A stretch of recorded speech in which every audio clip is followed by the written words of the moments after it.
A few years ago, I was fortunate enough to see and help out with Sleep No More in New York City. It was a huge inspiration for me. And from there, I thought that this idea of creating a completely immersive environment, allowing people to go up and touch the space, explore the space, and not be limited in their actions and in their interactions with each other. However, I felt that I could take this same idea and actually push it to a new level. I wanted the people not to be just ghosts and not just to observe what the action was, but actually to take part in that action and to make the story, to create the story themselves. And we're hybridizing between architecture, video games, and theater.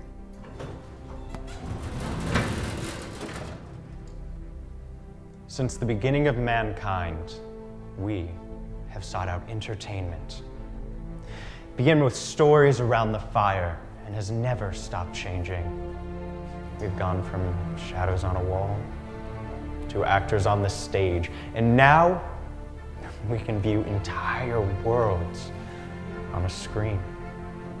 In this project, we are creating an immersive storytelling game environment. We are actually creating a real-life video game. We're going to have a physical space and a warehouse and a virtual space. In both of these spaces, there will be players. The two players will be hooked up and they'll be tracked together so that both of the players will be interacting constantly throughout the entire game.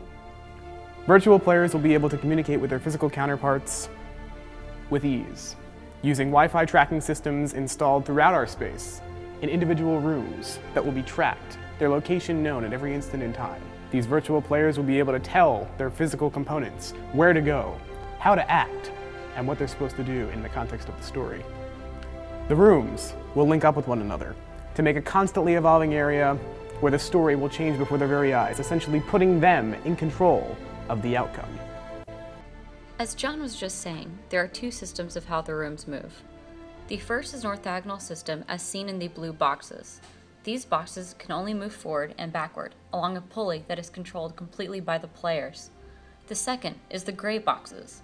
These rooms are lighter and not only move diagonally as seen by the orange line, but also rotate to allow the blue boxes to move by them. Both the gray and blue boxes can interlock, which creates different ways players can interact with the rooms. Since these rooms are constantly being relocated, the importance of the virtual player becomes key. They are the ones who can tell where exactly every room is located at all times. With every change, with every evolution, the story became more interactive. Detail was added to draw the audience in. But it is impossible to truly be a part of the story if you only view it. So Nikhil, what have you been working on? A little boy, dislocated from his family, his love, and himself. We were all little boys once. Well, unless you're a woman, in which case, you know what I mean. If every time a friend made you feel small, or a girl refused to acknowledge you, every time all those things happened, your world shook externally in direct proportion to your internal compass. That's it so far. Thank you all so much for viewing. We can't wait to see you at the performance.